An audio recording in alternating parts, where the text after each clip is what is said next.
Mga mare, kung may update tayo kanina sa The Course, syempre dapat meron tayo for millennials, Gen Z at Little Sailors. Nag-concert din si Grammy winner Sam Smith nitong Sabado.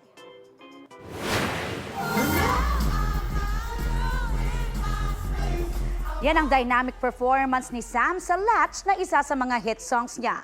Ramdamang intense at saya ng Filipino Little Sailors sa bawat production number. Kinanta rin ni Sam ang ilan sa iconic songs niya gaya ng Unholy, Lay Me Down, Stay With Me at I'm Not The Only One. Kaya naman #sulit ang mga nanood ng Gloria the Tour. 2018 ang huling mag-concert sa Pilipinas si Sam. Balita ko, may tututukan kayo tuwing 10:30 a.m. sa GTV. Alamin ang mahalagang balita at impormasyong dapat niyong malaman sa Balita Ko tuwing Lunes hanggang Biyernes. Mag-subscribe din sa GMA Integrated News sa YouTube.